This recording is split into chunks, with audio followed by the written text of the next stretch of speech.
We appreciate all of the guests who have appeared on our show and sincerely thank them for providing you, our audience, with useful information.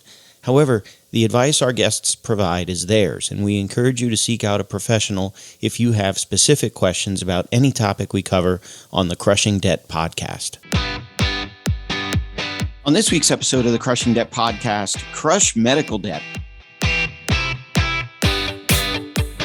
Welcome to the Crushing Debt Podcast with your host, Florida attorney Sean Yesner, where our goal is to help you get rid of the financial bullies in your life.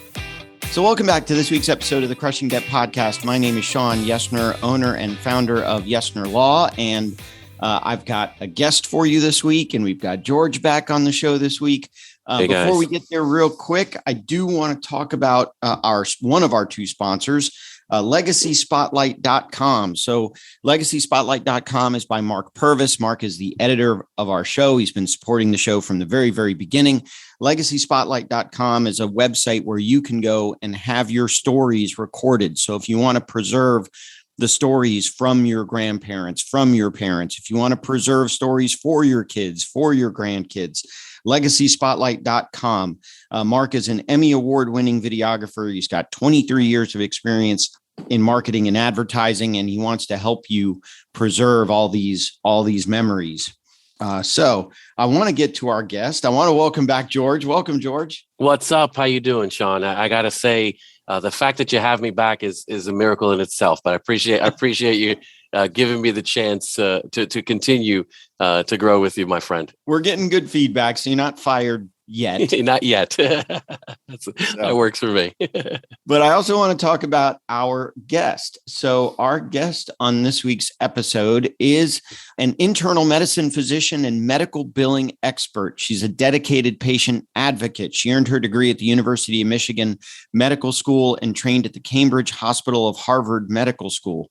After practicing for more than 20 years in primary care and psychiatric settings, as a health insurance executive, she now helps patients understand complex medical procedures, communicate effectively with their healthcare providers, and avoid financial devastation from crushing medical bills through her What Your Doctor Wants You to Know series.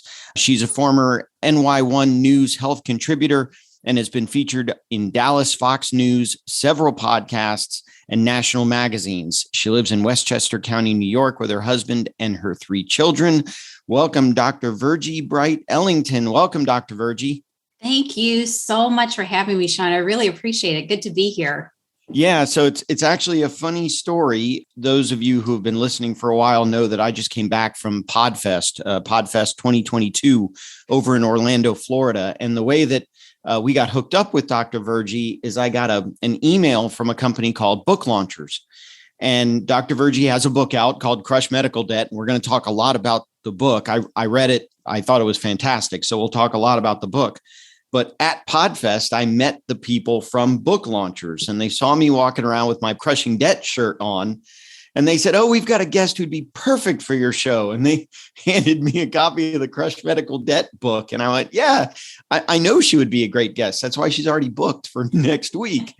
So I'm already on it. I'm booking ahead, literally. It was absolutely meant to be. So if you want to find out more about Dr. Virgie, again, you can go to the website, which is crushmedicaldebt.com. You can email her info@crushmedicaldebt.com. She's also got a live show every Thursday at 5 p.m. on Voice America. It's called Ask a Doctor. So tell us a little bit, Dr. Virgie, about your show. The show is every Thursday, 5 p.m. Eastern on the Voice America Internet Radio Network. And we talk about multiple things, specifically specialties in the field of medicine. And we're realizing, unfortunately, but it's life, and this is why we're here, that we have to have a specialty to help people deal with medical bills. So the show often features what your pediatrician wants you to know, what your dermatologist wants you to know, all that kind of good stuff. But sometimes the whole show is what your medical debt doctor wants you to know. So we talk about things to help folks protect themselves from becoming, a U.S. healthcare cost victim and, becoming, a statistic and, among America's number one cause of debt and bankruptcy. So that's what we do. And before I forget, Sean, the email address is actually support@crushmedicaldebt.com. Initially, it was info, and somehow along the way, my tech person and I changed it to support. So apologies for the correction, but to make sure it gets to me and I see it, it's support at. Yeah, no worries. I'll put that in the notes when we publish this show so people can get a hold of you. And I know that the book is available on Amazon, but is it also available at the Crush Medical Debt website? Yes, exactly. It's at crushmedicaldebt.com. And any place you buy your books, your favorite place to buy your books online, it's there. Barnes and Nobles, Amazon, of course, all that good stuff. IndieBound, you can find it there. Thanks for asking. Yeah. And like I said, I read the book. I thought it was great. It was a quick read. What I liked about it is that it was in plain English. There were some terms I had to go, wait a minute, what was that? But for the most part, it was in simple things that I could do. So, and I don't want to give away everything. I want people to pick up and read the book, but I do want to talk about some of it. It's basically 3 steps. You find the mistakes in your bills, you fix the mistakes in your bills, and then you fix the mistakes in your coverage. And that's how the book is basically broken down. So are you really trying to tell us there are mistakes in medical bills? You think? Yeah. Unfortunately, most Americans are just one accident or injury or serious illness away from a lifetime of debt and or bankruptcy, because 80 to 90% of every bill generated in the US healthcare system have mistakes. It's erroneous. They have errors. And I'm going to give you a guess to see who you think it's in the interest of. You think it's going to be in the interest of the patient, the American patient, us, or you think it's going to be in the interest of the providers and or the insurance companies? Exactly. Is there a reason why there's these errors? Is it because a lack of training? Is it complexity? Is it human error? Why do you think there's the errors in the bills? The short answer is yes, all of the above. At the end of the day, the issues are, yes, it's a very complex system, but it's interesting. There are penalties that providers who accept Medicare, medical centers and physicians who take Medicare insurance, if they bill their patients, Medicare's members, patients, or Medicare themselves wrong, if it goes wrong either way, they get penalized. So I find it interesting that Medicare bills rarely have mistakes on them. They do sometimes because, there's a large complex system that is run by, computers. They run through computers, but those computers are programmed by humans and things change frequently. And the training of the humans themselves, we're human, right? So mistakes happen. So there's a little bit of all of it. Sometimes, there's a saying, it's not in the interest of a man to understand if his livelihood depends on him not understanding. So when it counts, when it hurts them in their pocket, right, they're going to get it right. There's less mistakes for Medicare bills that go to Medicare as opposed to that goes to other private insurance companies and to you and me. Okay. And I know, George, you had a question. Yeah. So, I got to say, I did read the book as well, but now I have to, buy a copy so I can give it to some folks, because I think the big thing that we learned here is you get a bill and you're like, oh my God, this must be right.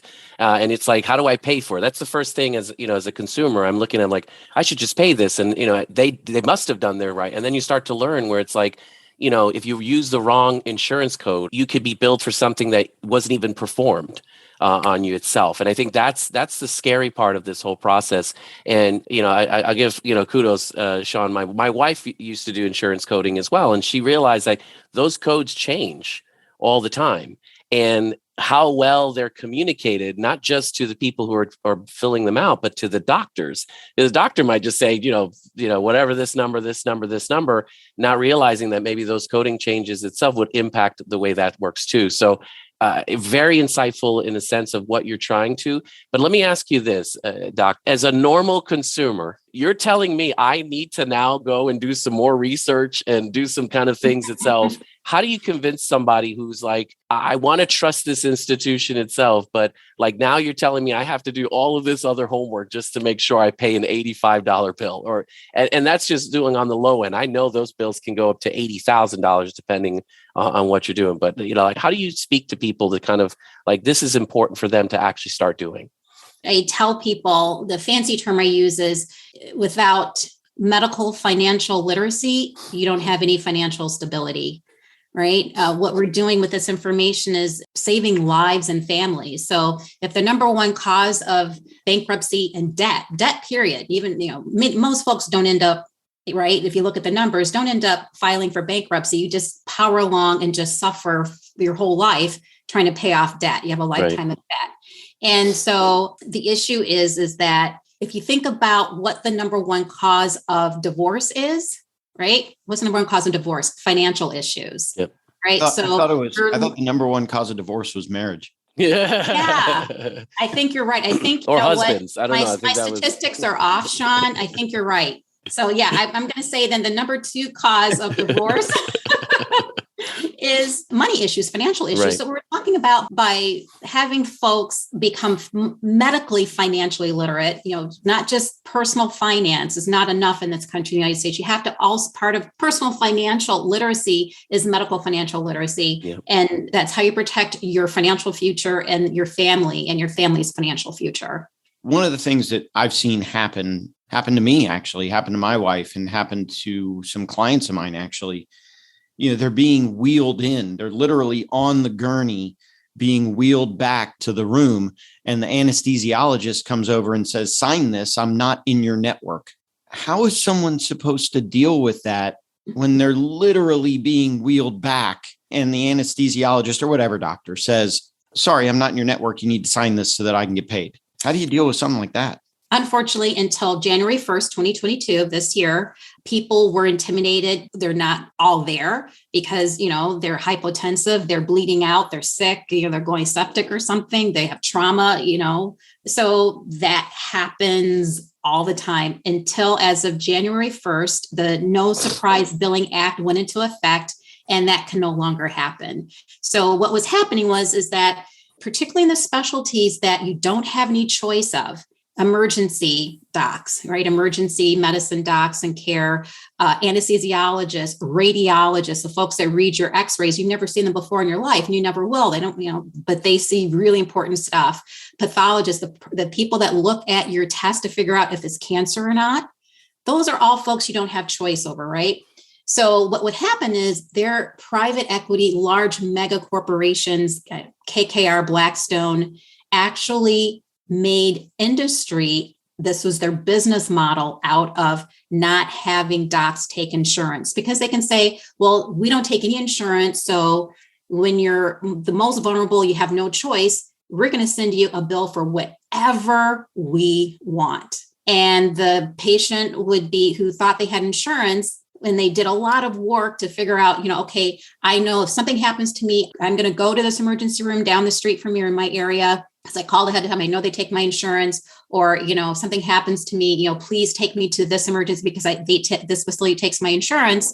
Doesn't matter. Employed physicians would see you, and they're not involved. The physicians, the docs don't know what's going on. They don't send the bill. Their employers send the bill. These large mega corporations send the bill out, and you're stuck with it. And it could be 5 to 6 figures easily. So that's what the Surprise Bill Act was put into effect as of January 1st of this year to eradicate. So that doesn't happen. Now that covers facilities, docs working in any facility, and air ambulances. It does not cover, however, ground ambulances. So be aware of that. But that's what was a big, huge business model, that part of the problem with folks going bankrupt. Yeah. Like I said, I've had clients that have dealt with huge medical bills. And I knew that ambulance bills were high, but I mean, I guess if you need an ambulance, you need an ambulance. We have to transition to Ubers now. Is that what, like we just Uber me to the hospital? Well, no, I would still go with an ambulance if you need an ambulance. But speaking of mistakes, I would say the top mistakes that ambulance billing errors happen, I put the category of with ambulance errors is saying it's not emergent. So they'll send a bill, they'll code it, they'll give you a code that says, if you Google it, the first step is find out what the code is, CPT code. It has a fancy name that people have been working in the business for years don't know what CPT stands for. If you had to ask them, it actually stands for current procedural terminology. That's why we call it just CPT codes. Actually, there is a radio host that says, well, I think it should stand for can't pay this code. Anyway, you look it up and you plug it in, you Google it, and it comes back non-emergent transport. Well, there's no freaking insurance company in the world that's going to pay for a fancy cush big truck medical ride to a medical center. And they get paid more money when they can get cash from the patient. So again, it's not in their interest to make sure everything is just perfect, right? When you're sending it out to private insurance companies and or the patient. And that made no sense to me, because if I'm calling an ambulance, there's an emergency. Correct. It just doesn't make sense to me that you could be in an ambulance ride that is not an emergency. In my experience, Sean, the number one cause of erroneous ambulance service billing, and that's actually one of the stories I talk about in the book that happened to my best friend. Her daughter had to be emergently transported to an emergency room. The first emergency room they drove her to was a regular emergency room, and she needed to go to a pediatric ICU. And so they called for transport, an ambulance to transport her from the first emergency room where they stabilized her and take her to the pediatric facility where there was a pediatric ICU. And I want to say it was several months later. It could have been a year later. I forget. And she gets a bill. And she calls me up and she says, Virgie, can you help me look at this? They're saying that my insurance said they're not paying for it. And the ambulance service said, I owe this because my insurance won't pay for it. And I owe this. It was like $2,400. And, my best friend is a single mom at that time. Her kids, she had a teenager and a toddler, at that time. And this is crazy. So I looked at it. And it didn't take me but 5 minutes to realize that the code for, like a price code, a barcode when you go into a store, right? And every product has a barcode and you run it through and it tells you what the price is. Well, a CPT code is the same thing. So the CPT code described it. The product that they're billing for is a non-emergent transport. What? That was very much obviously an emergency. So I had her call them and point out this serious error. And they said, oh, our mistake. I'm sorry. Just disregard that bill. 5-second phone call. And that was it. She never heard from them again. And she saved herself $2,400. And again, this was something, she already had credit card debt. She put herself through law school and teenager, she would just put it on her credit card because, we all try to take care of our providers, right? Most of us are like, you know what, we're going to take care of the folks that take care of us. And our first reaction, George, I think we were talking about this earlier. Our first reaction is, oh my gosh, they provided a service. They took care of me. They're not going to make a mistake. This must be correct. And we try hard to pay them. Her first instinct was to pay it, put it on a credit card. And a lot of folks that tips them over into a lifetime of debt. There's like a statistic, and I know, Sean, you can tell me better, that I keep hearing that the average person in this country could not come up with $400 to cover an emergency. Well, An ambulance ride, that was very much an emergency. That'll do it. That'll put you into debt or bankruptcy. Yeah, I've heard that statistic too. And, I wonder, my older son, when he was, 3 years old, so this is 6-7 years ago, we were at a restaurant and he fell off the bench and hit his head on the way down, basically. And as soon as I went to pick him up off the floor, I saw blood on the floor. He had just cut his head. And from what I understand, heads bleed more than anything else. So it wasn't really bad. It was just, deeper than it looks bad. Yeah. So it looks scary. Yeah. Right. So we got the bleeding under control. We didn't take an ambulance. We drove him to the nearest center. The thing that upset me was the nurse would walk in and look at it and say, yeah, I think we can just butterfly it. Another nurse would walk in, got it cleaned up, said, yeah, I think butterflies will work. The doctor came in and barely looked at it and said he needs stitches. And my first thought was, you probably get paid more for doing stitches than you do for butterfly bandages. And he tried to say, well, but because we're going to do stitches, that'll reduce the scar. Well, my son kind of looks like me, but he doesn't have my same hairline. So my thought was, well, for now, his hair is going to cover up any scar.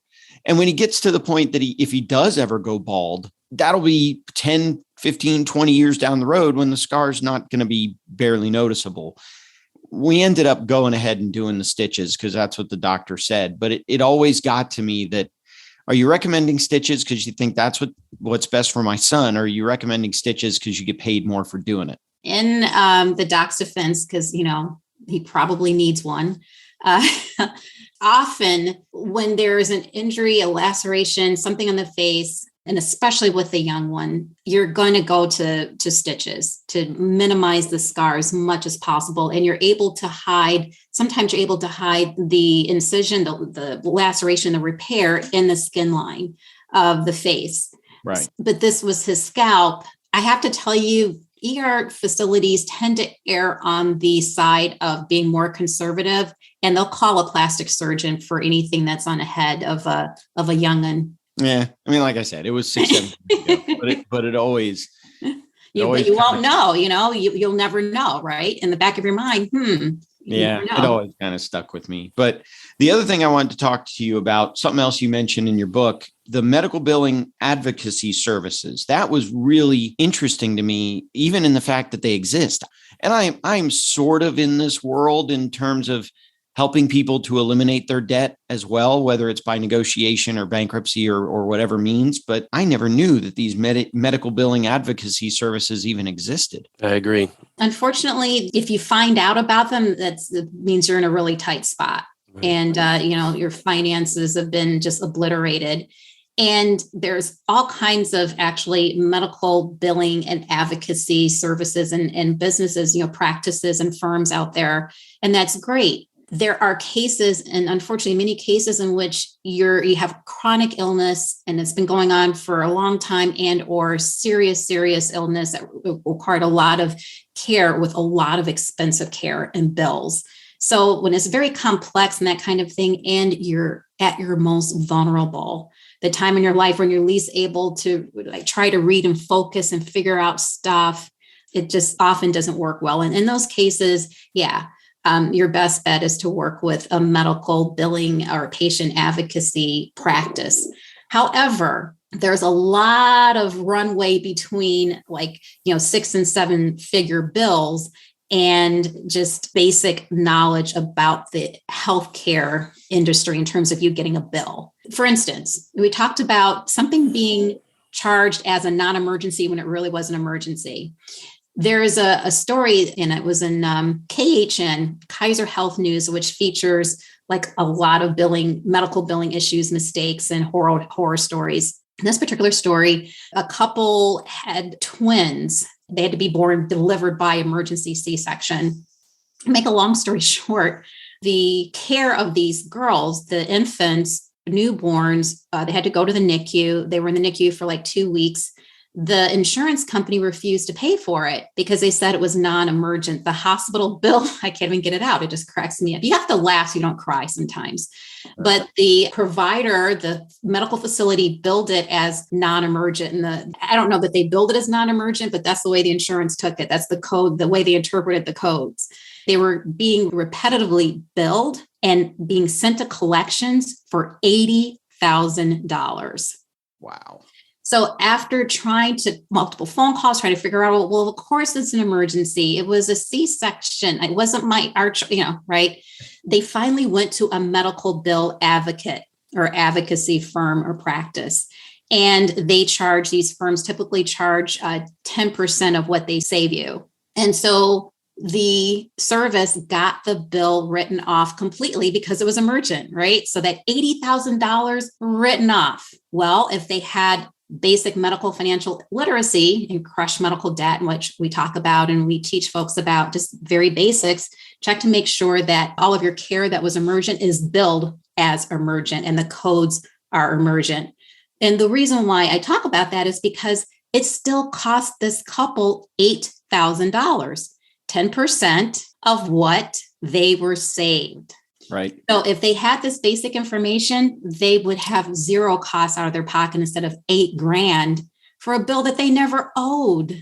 That's why I do what I do. That's why we do what we do at Crush Medical Debt. Makes sense. The thing is that we run into, though, is when you see a bill like, let me tell you, if I see a bill like that, I go into shock first. And it's like, holy cow, because the first thing we think is like, how are we going to pay for this? So I like the fact that you're giving us tools to be able to say, let's look this up. Let's do the homework that's necessary. Is this a true bill that I should be paying for one thing? Now, the thing is that we run into as well is customer service, calling the insurance company is not the greatest experience in all of these situations. So how do we handle this kind of call? Because obviously, is it the hospital we're talking with? Is it the insurance company? Like, how do we handle this as an individual? It's if I just received this bill, like who am I negotiating with? Because you literally have to do this with two people, I'm assuming. Yeah. So that's a great question. And I tried to keep it simple, 3 simple steps, because folks get overwhelmed. You just shut down and you assume that there's no way I can figure this out. I don't know any medical terminology. I don't have a medical background. And, of course, I had a lot of care. How do I know what was right? And if I got what I needed, blah, blah, blah, blah, blah. And I tell folks, in order to answer this question, George, what I tell people, the analogy I give is, well, you don't have to be a car mechanic to buy a car, right?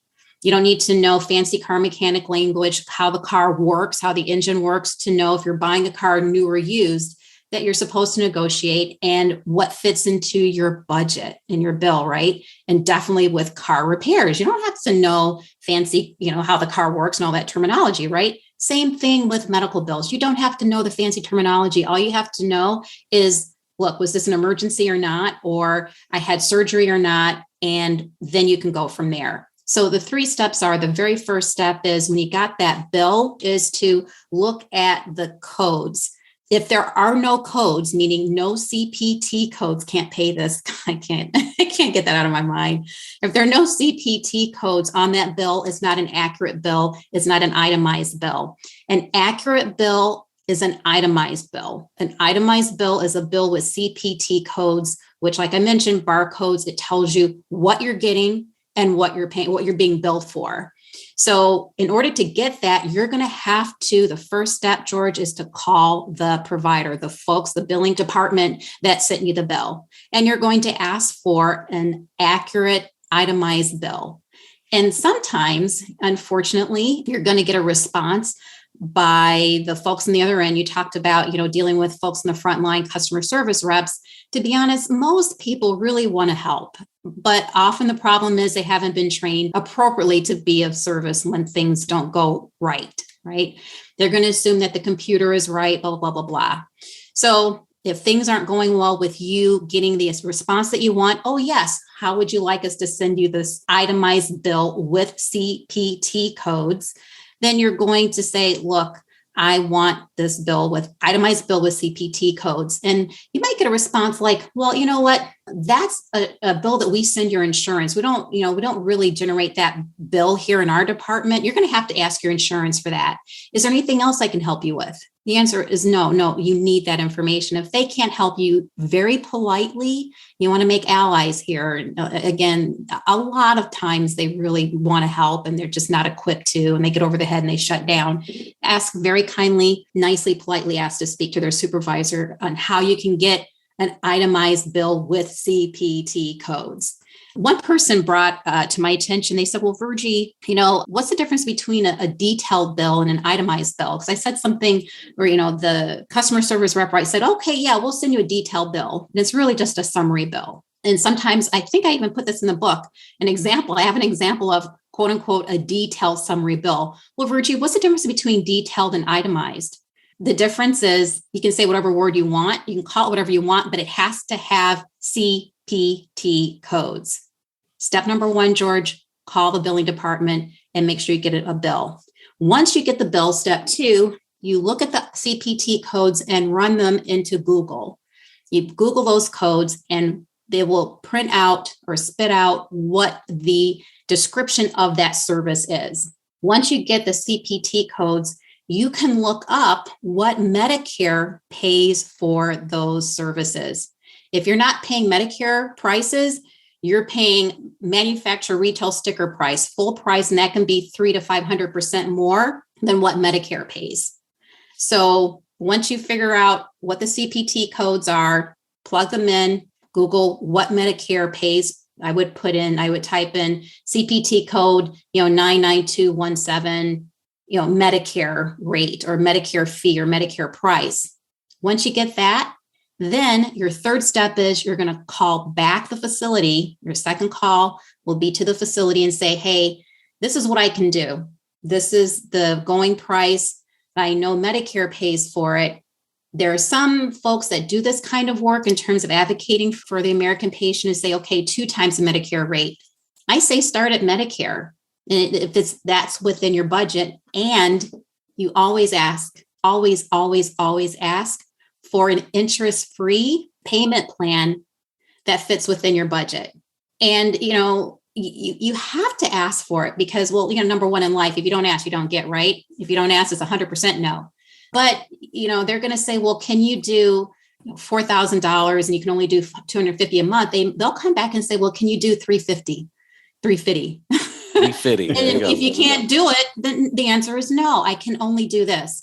And the reason why it works, folks, is because, there's that saying, a little bit of something is better than all of nothing. And stick to your guns, just stick with it, because they know that it's better to take longer to get their money than to get a little bit of less in terms of chasing you for a bigger number that they may not get in the long term. Right. At the end of the day. Yeah. I got to say, that's a great tip as well. It's like I didn't even know that was an option. So being able to provide that to people that go like, oh, it's a good opportunity to be able to say, here's a way to save some money. And you're right. Instead of paying retail, it's like, look, here's what you can get itself. Let's negotiate that. So it just gives you a negotiation tool. So I definitely appreciate that tip for sure. There are a lot of people who think that because it's Medicare rates and telling them to look at what Medicare, the government pays for their Medicare patients for that service, they're like, well, I'm not old, or I don't know anything about that, or I don't know anything about Medicare patients. And no, it's just a barcode. It's a product, same product. It is the going rate. If it's good enough for Medicare, for, our seniors, I think that's good enough for me. It's a good place to start. I agree. I don't know why, you should have, if it's not in your budget, to pay 300 to 500% more than what the U.S. government pays for the exact same service. Correct. It's interesting to me that George is approaching this from the financial coach perspective. How do I pay for it? And I'm approaching it from the lawyer perspective. How do I negotiate it? And, I didn't even realize you got to get into the second part of the book before you get into just straight up negotiations with the insurance companies, the medical providers, that kind of stuff. I've got a story that I've told a handful of times on the show where when our second son was being born, the anesthesiologist examined my wife to do the epidural. But when they had my wife positioned to put the needle in, that had opened up her hips where baby number 2 came right out. They never put the needle in her back. Oh, wow. And we got like a $4,000 anesthesiologist bill. And I was like, they deserve something. They did an examination. They took vitals. They spent time. So they deserve something. But the needle never went in her back. So I'm not paying them $4,000. I didn't know to look up the CPT codes and all. I jumped right to negotiation. Now I was able to get it. I ended up negotiating it out at like $1,200. And I can't remember if it was $400 payments or $300 payments, something like that. But I jumped right to the negotiation before looking at the codes. But that tends to be the general public's response to this kind of stuff is call the hospital and can I pay X amount of dollars per month, where I like the front half of the book talks about the CPT codes and how to look them up and how to do all that stuff. And then make sure they're charging you for the right stuff. That's the big deal, right? You've got the right ammo when you're negotiating. I agree. So you get a bill from your car mechanic and it says carburetor. Okay. Now often, yes, I know you your mechanic will call you ahead of time and say, hey, you need a carburetor. But many folks will look up and say, okay, maybe I can get a carburetor from a junkyard,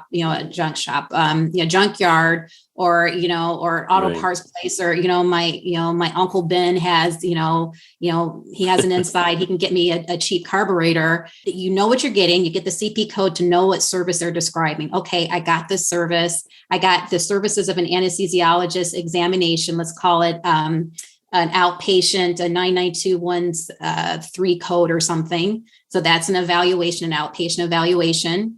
Okay, you can look up what Medicare pays for a 99213 because you got that CPT code. When you looked at that bill from the anesthesiologist, did the CPT code describe just the evaluation or did it describe other stuff?